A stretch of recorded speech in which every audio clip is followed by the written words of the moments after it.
n에서 n이 한없이 여기서는 커질 때야. 전에는 뭐야? x가 1이 아니면서 1이 한없이 가까워질 때 이렇게 특정한 숫자에 가까워질 때 이렇게 얘기했는데 여기는 한없이 커질 때. 그래서 읽는 방법이 좀 다르다고 얘기를 했어요. 전에 얘기할 때 요거를 줄여서 x가 요거는 어떻게 읽어요? 1이 아니면서 1에 한없이 가까워질 때 이렇게 얘기하는데 요걸 줄여서 뭐야? x가 1에 가까워질 때. 이게 그게 극한의 개념이죠. 다다한다 이런 뜻이에요. 그래서 차이점은 그건데 그럼 얘가 왜 수열의 극한을 해야 되는지 거기를 설명을 좀 드려볼게요. 아는 거 좀 해볼게요. 아는 거부터 설명을 해야 좀 쉬울 것 같은데 60도일 때 여기가 30도고요. 여기가 60도예요. 요 길이가 4면 이게 정사각의 절반이니까 2 이렇게 되죠. 그죠? 그러면 요거를 첫 번째 A1이라고 얘기를 할게요. A1 항이니까 번호를 붙여요. 그 다음에 이렇게 진행을 해요. 여기 수선을 내리면 요 길이를 A2 다시 수선을 내려요. 요 길이가 A3 이렇게 가면 여기는 A4 그럼 얘가 이제 계속 이렇게 반복이 되겠죠. 그래서 언젠가 해가지고 여기에 과연 도달할까? 도달해요? 안 해요? 이런 쪽으로는 도달 안 합니다. 왜죠? 우리 눈에 착시만 일어나는 거예요. 도달했다고 가정한 거지 실제는 도달하지 않는 거예요. 그러면 시험 문제가 이렇게 나옵니다. 이렇게 있고 이렇게 있고 이렇게 있을 때 여기 끝에 A n번째 항이 있을 건데 그거를 어떻게 해요? A 무한번째로 보내고 싶은 거예요. 그러면 얘를 표현할 때 어떻게 표현해요? 리미트 n이 무한이 커질 때 이렇게 되는 거죠. A는 이게 바로 A 무한 이렇게 됩니다. 근데 이거를 쓰지는 않아요. 왜냐면 이게 커진다는 상태지. 왜냐면 그 숫자를 지칭할 수는 없어요. 그냥 크다는 것만 얘기할 거기 때문에 A 무한대 이렇게 되는 거야. 그러면 여기가 얼마일까? 이것도 물음표고 요거 이제 구하는 거 오늘 배우는 게 그거고요. 그 다음에 또 하나 얘를 다 이제 얘를 구했어. 그럼 A2, A3 이렇게 해서 우리 n까지만 합을 구했잖아요. 그죠? n까지가 아니라 어디까지? 무한까지 합을 한번 구해봐. 근데 여러분이 이거를 구할 수는 있어요. 지금 공식에 의해서 구하는 게 아니라 뭘에 의해서 그림으로 구할 수 있어요. 어떻게 한번 구할 수 있을까요? 요 길이, 이 노란 선의 길이의 합 이거 초강나 있어요. 너무 그러면 이걸 모아야 돼요. 그래서 어떻게 모을 거냐면 얘와 이런 선 하나 놓고요. 그 다음에 이런 평행선을 이제 두킬 거예요. 여기에 평행선 이렇게 잘라도 무한히 잘리겠죠? 반대로 또 이렇게 잘라요. 이런 식으로.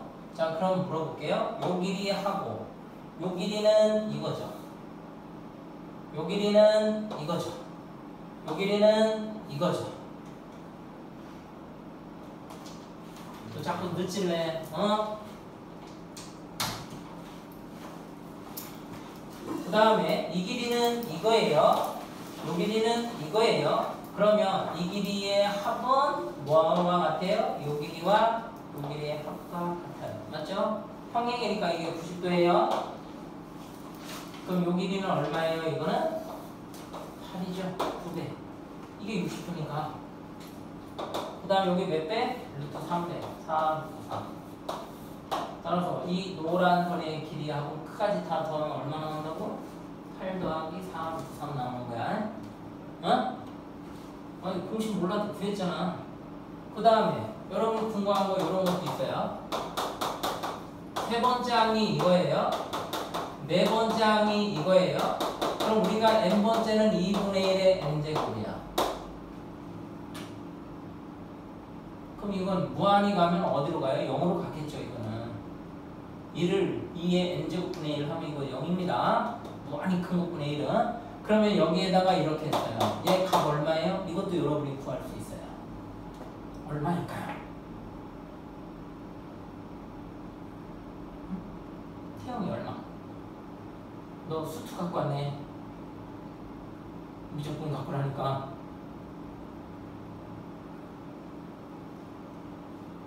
그러면 얘를 식으로는 해석이 안 돼요. 식이 있긴 합니다. 나중에 여러분이 보겠지만 이런 식이 있어요. 답은 근데 그거를 식으로 안 되니까 그림으로. 얘도 식으로 돼요. 아직 식을 못 배웠으니까 그림으로. 그러면 이걸 어떻게 구하냐면 그림을 그려요. 요게 1입니다. 요것도 1이에요. 정사각형이니까 얘 넓이는 현재 얼마죠? 2분의 1이에요. 요거 앞으로 계속 나올 거야. 근데 그 옆에다가 복제를 하나를 하는데 이렇게 요것도 1입니다. 그 절반을 했어요. 그럼 요 넓이가 1이고 요 넓이는 얼마예요? 2분의 1이에요. 왜? 절반을 했기 때문에. 여기 가로는 1이고 높이가 2분의 1이니까 그 다음에 이걸 또 절반 남아요. 그럼 여기가 얼마예요? 4분의 1이에요. 그럼 넓이는 4분의 1이죠. 요거를 이렇게 쓸게요. 규칙성을 구하기 위해서. 그 다음에 또 절반. 그럼 얼마예요? 2의 세제곱분의 1. 그리고 계속 채워서 무한히 채우면 언젠가는 여기까지 아직 채우는 중이지만 그건 비교할 수는 없겠죠. 그러면 요 넓이는 얼마죠? 두 개의 넓이 합은 2 이렇게. 이해 돼요? 이해 됐어요? 요 넓이가 1인 건 맞죠? 이걸 언젠가 계속 채우면 뭐에 가까워져요? 1에 가까워지죠? 우리가 그걸 배웠어요. 0.9, 0.09, 0.009, 0.0009 이렇게 무한히 나오는 게 얼마예요? 이거는 여러분이 아는 거죠. 이거는 0.9의 순환말이고 순환소수일 때는 분모가 부루가니까 얘도 1이죠. 이건 이미 배운 거란 말이에요. 그때 요거를 내가 첫째 항, 요걸 둘째 항, 요걸 셋째 항 이렇게 만들어 놓은 거죠. 그럼 무한번째 항이 누구냐? 그걸 알아야 될 거 아니야. 어떤 놈을 더해야 되는데 자 1 더하기 이거 아는 거예요. 2의 2제곱, 2의 세제곱 이렇게 됐더니 여기 얼마야 이거 계산할 수 있을까 없을까? 없어. 그 근거를 판단하는 게 극한이에요. 너 이걸 일일이 다 더하는 게 아니라 n번째 걸 내가 조사를 할게. 그래서 이름이 수열의 극한이 되는 거예요. 뭐 이거 보자는 얘기야. 뭐냐면 첫 번째, 두 번째, 세 번째 이렇게 가서 끝도 없이 n번째를 지나쳐가지고 어디까지 여기를 표현을 했는데 이거는 쓸 수는 없죠. 근데 우리가 이해하기 위해서는 무한대 표시를 해요. 너 이거 얼마야? 근데 이거 사용할 수 없다고 했잖아요.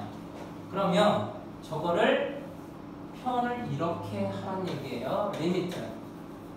자, 보통 여기가 변하는 거니까 변수 요거를 x라고 써야 되는데 여기서는 1, 2, 3 자연수로 변해요. 그래서 내추럴 넘버로 써주는 것 뿐이고 요거를 표현할 때 이렇게 누가 가는 거야? 이거. 그 값이 있으면 수렴이고 없으면 팔산이다 이렇게. 요게 정의예요. 목적은 뭐야? 이런 거 구하는 게 목적이에요. 이런 것도 있겠죠. 꼭 이렇게 이거는 대부분이 지금 등비수열인데 시험 문제는 등비수열이 많이 나옵니다. 근데 등차 수열도 있을 거 아니에요. 근데 등차 수열은 커지거나 왜냐면 공차가 양수면 무한히 커져요. 그죠? 공차가 음수면 무한히 작아져요. 그러니까 큰 의미가 없어. 그러니까 뭘 만들어? 분수 개념을 만들어서 풀어봐요. 분수 개념을. 그래서 보니까 끝번째 항, 무한번째 항 우리가 표현할 때 이렇게 표현해야 되는데 이걸 사용을 못하는 이유는 무한대가 상태이기 때문에 커지는 상태이기 때문에 지정을 못해요. 그래서 이걸로 표현하는 거다. 그때 수렴하면 수렴값 구하면 되고 못 구한다? 그럼 발산이라고 하면 되는 거지. 그러면 우리 함수의 극한에서 뭐 했어요? n이 무한히 커질 때 그걸 x는 1로 향할 때 fx값. 그럼 요거를 이제 an도 있고 그걸 알파라고 하고 리미트 n이 무한히 커질 때 bn 다른 수열이 있는데 그걸 베타라고 했을 때 이거의 성질이 있겠죠. 극한의 성질이 거의 똑같아요. 뭐냐면 리미트 n이 무한히 커질 때 어떤 거냐? an 플러스 bn 요거 어떻게 될 거예요? 수렴할 때야 리미트 없고 여기 마이너스 해줘도 되겠네요. 무한히 커질 때 an 곱하기 bn은 어떻게 될 거냐 이런 거. 그 다음에 리미트 n이 무한히 커질 때 어떻게 bn을 an으로 나눴을 때 이건 어떻게 되냐? 요거는 알파 플러스 베타가 똑같고 마이너스는 마이너스 그대로 따라가면 되고 요거는 알파 베타 똑같아요. 근데 요거는 베타분의 알파를 써야 되는데 함수의 극한에서도 뭐 얘기했어요? 베타가 뭐가 되면 안 된다고 했어요. 0이 되면 안 된다고 얘기를 했죠. 이 조건은 통일하죠. 통일해요. 자, 함수의 극한에 x를 쓴 거고 수열의 극한에서는 n을 쓴 거야. n. 그러면 이것만 뭐로 바꿔주면 돼? n으로 바꿔주면 돼요. 어디에서? 함수의 극한에서. 이해됐죠? 근데 거꾸로 성립한다 안 한다? 안 한다 이것도. 그래서 설명을 좀 해볼게요. 역은 성립 안 한다야. 그 밑에 하단 부분에 8페이지 그 수열의 극한에 대한 기본 성질 있죠? 그거 보세요. 거기에다 써놔야 돼요. 역은 성립하지 않는다. 예, 이거 하나도 성립 안 해요. 성립 안 해요. 그럼 그런 걸 한번 해볼게요. 자, 수열이라고 했으니까 AN 수열이 있고 BN 수열이 있는데 이게 1이에요. 그 다음에 마이너스 1, 마이너스 1, 마이너스 1 이렇게 가는 수열이 있다고 치자. 그러면 요거는 마이너스 1, 여기는 1, 마이너스 1, 1 이런 것도 있겠죠. 자, 그러면 첫째 더하면 얼마예요? 0으로 수렴해요. 그쵸? 근데 단독으로 보시면 얘는 수렴인가요? 아니면 구할 수 없나요? 이걸 진동이라고 얘기를 합니다. 못 구해요. 왜? 1인지 마이너스인지 명확히 얘기를 못해요. 그러니까 얘는 뭐라고 얘기하는 거야? 발산이라고 얘기하는 거야. 그럼 얘도 발산, 얘도 발산이죠? 그리고 여기 있는 건 누가 다 해주냐면 얘가 해줍니다. 01이라는 친구가 해줄 거예요. 자, 한 번 더 해볼게요. AN의 수열이 1, 0, 0, 1로 할게요. 0, 1, 0, 1, 0, 1 이렇게 가요. 이건 진동이죠. BN의 수열은요. 얘가 1, 0, 1, 0, 1, 0, 1. 제일 많이 나오는 거야, 이게. 발레로서. 얘도 한번 해볼게요. 얘 뭐예요? 곱했더니 얼마 나와? 다 0 나오죠? 왜냐면 이 숫자보다 0이 제일 많아서 그래. 두 수열의 곱이 0으로 수렴하는데 그럼 각각의 수열도 수렴하냐? 이렇게 물어봐. 아니다. 아닐 수도 있다고. 그럼 얘 같은 경우 곱하면 다 수렴해요. 0으로. 맞죠? 그런데 실제는요. 단독으로 보시면 얘는 뭐야? 진동, 발산이죠? 얘도 진동, 발산이에요. 이해되십니까? 나누기도 되는가요? 안 되는가요? 이거 가지고 해보면 되죠. 나누면 얼마예요? 마이너스 1. 나누면 마이너스 1. 나누면 마이너스 1. 성립해요. 수렴해요. 마이너스 1로. 근데 각각을 보면 얘 따로 보면 뭐야? 수렴 안 하죠. 그러니까 조심해야 되는 거야. 이해됐지?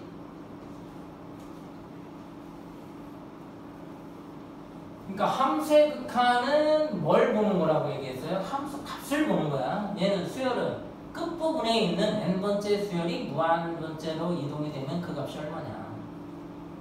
왜? 끝번째까지 이제 더하려고 하니까. 그러면 여러분한테 한번 이거 그냥 한번 물어볼게요. 얘를 이제 끝까지 더할 건데 이거 그럼 여기 무한번째 항은 뭐가 나와야 되나요? 이 값이 더할 수 있으려면 뭐가 나오면 더할 수 있어요? 1이 나오면 더할 수 있나요? 계속 1 더하면 얼마죠? 계산 못하죠? 2분의 1 나오고 더할 수 있나요? 2분의 무한이 더하면 얼마예요? 그것도 무한대예요. 그래서 얘는 뭐가 나와야 돼요? 더하려면 합이 존재하려면 무한번째는 0이라는 얘기야. 이거 꼭 기억하셔야 돼요. 나중에. 자, 그러면 거기 다시 한번 볼게요. 페이지 8페이지의 상단 부분 수열 AN에서 n의 값이 한없이 커질 때 A의 값에 일정한 값 A에 한없이 가까워지면 그거는 뭐라고 한다? 모을 숫자를 써서 수렴이라고 얘기한다. 이때 A를 극한값 똑같은 말이에요. 또는 수렴값이라고 한다야. 알겠지? 잠깐만 보고 있어. 끊어줘.